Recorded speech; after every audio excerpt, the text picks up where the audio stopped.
I was told not to speak about this, and honestly, it just makes me want to speak about this even more. And not because I want to talk crap or any of that kind of stuff. It's just life is really hard to just keep it all in and not share it. And to be honest, yes, this is my second divorce. Yes, I'm 25 years old, and I know that's embarrassing. Like, that sounds embarrassing. Like, oh, you must be the problem. Oh my gosh, 25 and your second divorce? Yes.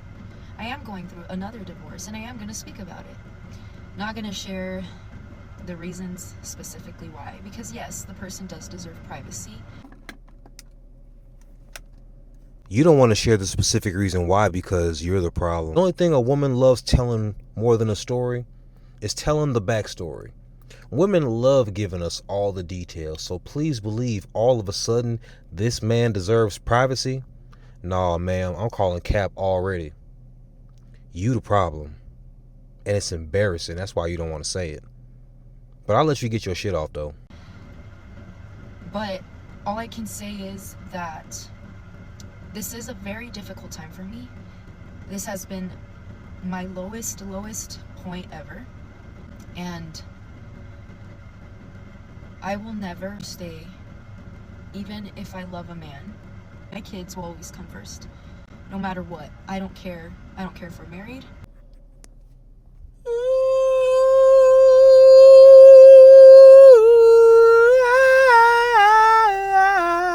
And that decision that I made was really hard. It was like the hardest decision I had to make in my entire life. But I know that I made the right choice. Because JoJo deserves the best. Isaiah deserves the best. And I will continue to. So you think it's best for your children to be a single mom of two? No, you see, I'm tired of telling y'all everything that y'all already know. We already know that children have a better chance in a two-parent household. We know that women initiate most of the divorces, blah, blah, blah. This is not that type of channel. Who gives a damn? Lady, ma'am, if you don't take your ass home and beg for your husband not to go through with this divorce, all right, you finna be out here being a single mama of two. You working at? Where you working at? It's hard out here, baby. Do that always. Now, it's not easy being a single mom again. And I say again because the first time I married, it backfired really fast, a week after to be exact, because cheaters will be cheaters, you know, and unfortunately. You know, we always hear these stories about these men cheating. You know how y'all be hearing black women complain about how black men be dating outside the race? But then if you're not a black woman, you can look at how black women act sometimes, half the time, and be like, well, we get it. And then more importantly, there's a large population of black women who tell black men they don't give a damn what black men think. So why wouldn't these men go get them a woman that cares about what they think? That being said, all these men are always cheating on y'all all the time. You don't think that maybe, possibly, perchance, y'all need to step your game up? Cause hear me out. Y'all love it when I tell men, the passport bros, bro, you don't have to go overseas. Just step your game up. More importantly, just, maybe go to a different state. Maybe if you don't like the women in Illinois like me, go somewhere else like North Carolina. You feel me? Ladies, these men are always cheating on you all the time, and you don't think you got to step your game up? You see, women get pulled because y'all be outside, the man approaches you to get your number 9 times out of 10. He takes you out on dates and shit. And if you like him enough, you give him some coochie after whatever amount of time, right? So women get pulled. Men get kept. Y'all don't think you have to do what it takes to keep a man. Because just like he got you, he'll go get somebody else. Easy money. Keep your man. Care about what he thinks. Now, I don't know what's going on in her relationship. I'm just using that as an excuse to talk about societal problems. Because Lord knows you ladies don't think you have to keep a man. And it's obvious because of the way y'all look in the relationship. You know, I've been seeing a bunch of weight loss transformation videos online, post-divorce glow-ups, if you will. And the guys be like, why couldn't you do that when you was with him? And then the girls have the audacity to say the energy is better so she can lose weight now. They always say if a woman is loved properly, she'll keep herself looking good. And I call bullshit, because what in the fuck is happy weight? What in the fuck is relationship weight? Ain't that what y'all always talk about? Relationship weight, happy weight? But now the happy weight, when the men tell you they don't like it, it's he's being mistreated. Bitch, excuse me, ma'am. Come on, ma'am. Y'all get in these marriages and you don't care about the husband's happiness.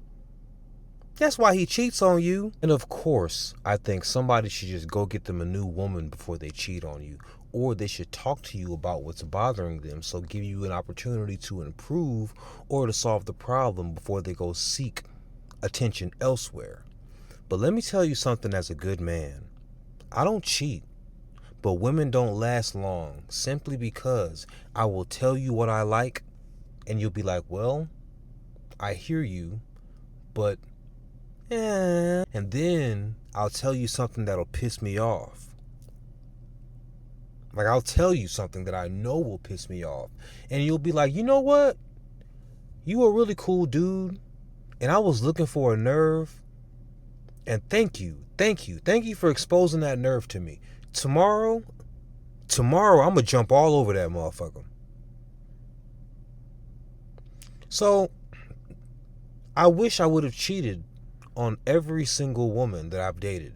Simply because when I be in relationships, the women be throwing themselves at me and I be having to decline. And I'm not saying I have a bad time when I'm single, because I be getting in relationships. I don't really be single long when I'm single. I be getting snatched up. You know, I lay good wood. You know, I eat good coochie. And I'm a sweetheart. I'm not going to lie to you. Not to mention I'm manly as hell. Ooh, you almost smacked that car. These niggas in Chicago don't make no sense the way they drive. There's a stoplight and a stop sign every other block. Why are you driving so fast? That's why my car insurance is so high. They think because I got this car, I'm finna be flying around all over the place like these idiots do. Nigga, please, it's a stoplight every other block. Come on now. Made me lose my damn train of thought. But yeah, so often y'all will get in these marriages and you think it's just supposed to be happy wife, happy life. And the man be miserable. And you'll see it, and you won't care. You'll say you care because it sounds good, but your actions show you don't give a damn as long as you happy. Or actually, I would say, thankfully, I got pregnant and I have my JoJo now.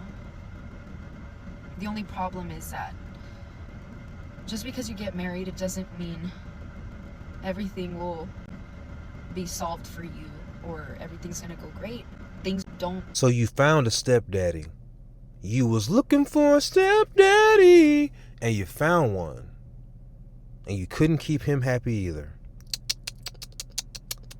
So now you out here, and you got 2 kids and 2 baby daddies. You a single mom. I'm happy I have JoJo in my life because I don't have to go through this alone. But I am sad that I couldn't give JoJo a father figure. I am sad about it. I am.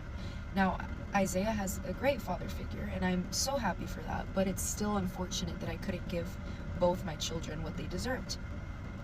And there won't be a third. There won't be a third try. You know how they say, third time's the charm. No, I ain't doing that anymore. And I'm so now, you got 2 kids and 2 baby daddies. And you saying that the first dad is just absent or some shit. Because you're implying that your first husband is not around for JoJo, but the second son, Isaiah, his dad, which is the nigga who you just got a divorce from, he's around. So where is JoJo's daddy? Either way, you're saying that you're 25, 2 kids and 2 baby daddies, and any man who gets with you from now on, he has to know, we're not having no more kids. Y'all remember when I was on that podcast a long time ago? The first one I was ever on. By the way, that was their first ever podcast. They were unknown. and they did 70,000 views because of me. You feel me? So if you starting a podcast and you want to make a splash into the podcast game, I suggest you book your boy. But I told that girl, that girl was telling me that she was a single mom of a couple of kids, and she has a new man, and he wants a big family, but she's not going to do that. He can't have that. She was a single mom of 1 or 2 kids or whatever, and she has a guy, and he doesn't have any kids, but he got with a woman with kids, and she literally said out her mouth that he wants a big family, but she can't give that to him. She's not going to give it to him. And I said, so you're telling me that he can't have his dreams come true because he's with you? That's all I heard, because it was facts. Good luck to you on the dating market. I'm not telling you what you ain't gonna get. What I suggest, honestly, I suggest you move to Chicago. Chicago is home of the thirstiest, most desperate men on the planet. More importantly, Chicago men do not dare hurt the feelings of any woman. Chicago men speak all the time like they don't want to mess up some potential hypothetical coochie down the road. And Chicago men overwhelmingly simp out for these women with multiple kids. I had a man approach me. He was going in for his shift as a security guard at Wendy's. He was telling me how much of a fan he was. He was talking shit about his baby mama and how she's on her 5th kid, but he was her 4th baby daddy or 3rd baby daddy. And I'm like, nigga, do you hear yourself? So you didn't have no kids, but you got with this woman with multiple kids and gave her another kid, and now you talking shit about her because you're not with her no more. But when you were but when you was with her, it was all good, laying up in that, doing the money dance. So yeah, ma'am, all the single moms across the country, if you're having a tough time finding a man, just come to Chicago. If you look good, they will love you because they're desperate. Their women are brolic. You know, brolic. Like in the chest, in the mind, the way they think and act. They be walking like men with a posture, gut out, shoulders. Just, that's how they walk. Like men. So if you're slightly feminine, it don't matter how many kids you got. Come out here to Chicago. You're gonna be a breath of fresh air.